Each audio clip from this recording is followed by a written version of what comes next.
Bonjour à tous. Vous me posez très régulièrement cette question.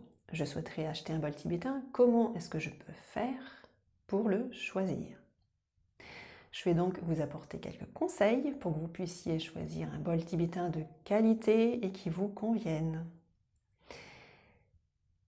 Il y a pour cela différents critères à prendre en compte.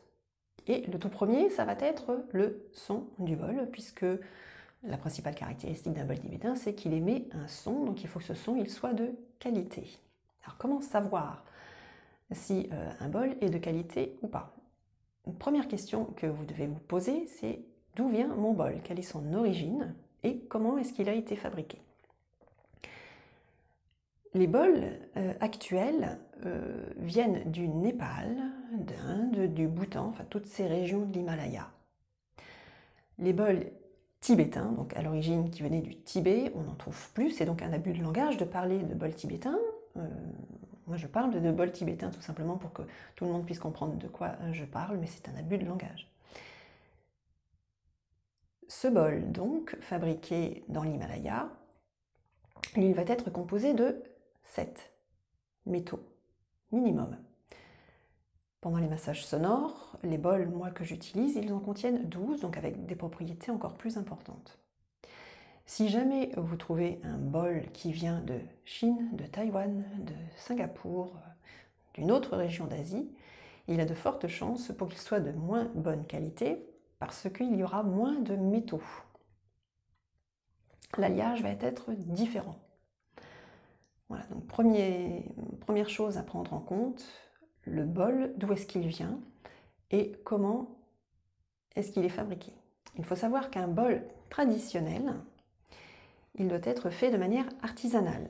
Ce sont des personnes qui vont fabriquer le bol. Généralement, 2, 3, 4 hommes qui vont prendre donc l'alliage de métaux et qui vont marteler régulièrement pendant plusieurs heures pour donner la forme au bol tibétain. Et donc là, vous allez pouvoir remarquer sur votre bol s'il a été martelé ou pas. S'il est martelé, c'est un gage de qualité.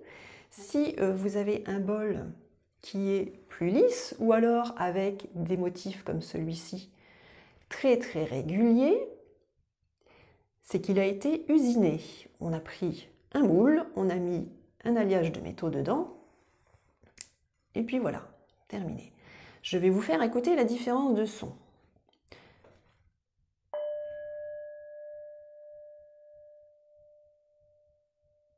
Au bout de 10 secondes, on n'entend plus rien.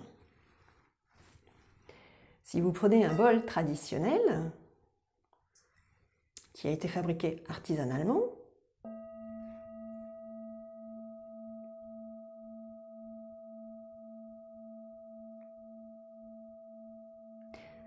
le son de ce bol, il peut durer jusqu'à 1 minute 30, 2 minutes. Il dure très longtemps. Donc, autre chose aussi à prendre en compte, c'est l'aspect de votre bol. Martelé, certes, mais est-ce qu'il a été poli? Les bols tibétains, au niveau de la finition, on utilise de la paille de riz et on polit le bol. Plus il est poli et plus le son va durer dans le temps.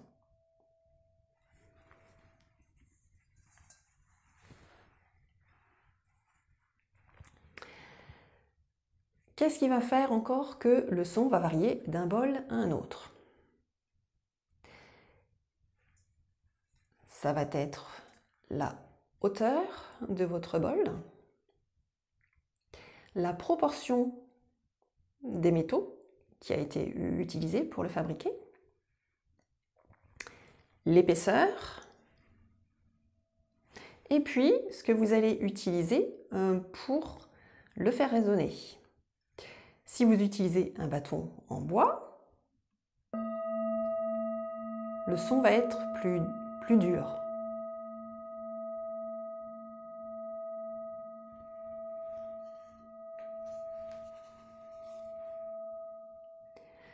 Si vous utilisez une maillotche avec des embouts en feutre, le son va être plus doux.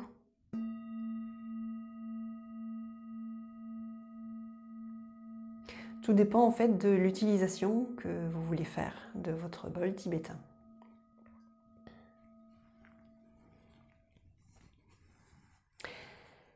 Deuxième critère à prendre en compte, le prix, bien évidemment. Un bol traditionnel qui a été fabriqué artisanalement, il faut compter entre 100 et 150 € le kilo. Si on vous en propose un à 80 € le kilo, dites-vous que vous faites une bonne affaire. Mais surtout, renseignez-vous d'où est-ce qu'il vient, comment est-ce qu'il a été fabriqué. Après, tout dépend du budget que vous voulez mettre dans un bol tibétain. Et le troisième critère, et qui n'est pas des moindres, c'est vous, votre ressenti. Lorsque vous prenez un bol tibétain, que vous le posez à plat dans votre main et que vous le faites résonner, qu'est-ce que vous ressentez? Est-ce que vous sentez bien la vibration qui se diffuse dans votre main, dans votre bras?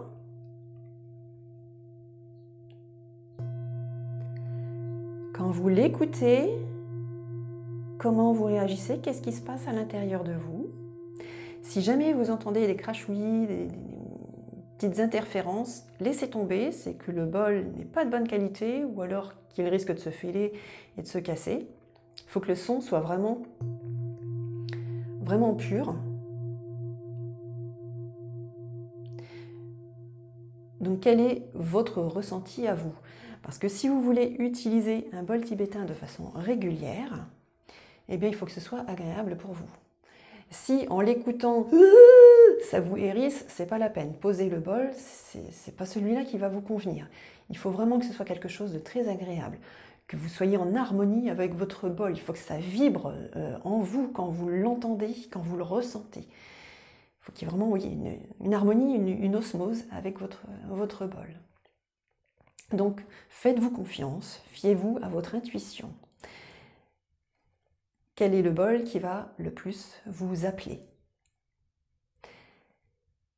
Une dernière petite chose, on me dit des fois, et que pensez-vous des bols gravés? Il y a des bols avec de très belles gravures. Moi personnellement, je les déconseille tout simplement parce que à l'endroit où ils sont gravés, automatiquement, le métal, l'alliage de métaux est moins épais. Donc au moindre choc, si jamais le bol il tombe, il risque de se fêler, de se casser. Donc pour moi, la gravure les rend un peu plus fragiles. Voilà, en résumé, donc pour acheter votre bol tibétain, posez-vous la question, d'où est-ce qu'il vient? Comment est-ce qu'il a été fabriqué? Quel prix est-ce que je souhaite y mettre? Un prix raisonnable, tant qu'à faire. Et puis, quel est mon ressenti à moi? Qu'est-ce qui se passe lorsque j'écoute le bol tibétain? Est-ce que j'ai envie de travailler avec ou pas? J'espère que ces quelques conseils vont vous permettre de choisir facilement le bol idéal. Si jamais vous avez aimé cette vidéo, eh bien vous pouvez appuyer sur le pouce en l'air, vous pouvez la partager si vous le souhaitez. Et moi je vous dis à très bientôt pour d'autres vidéos.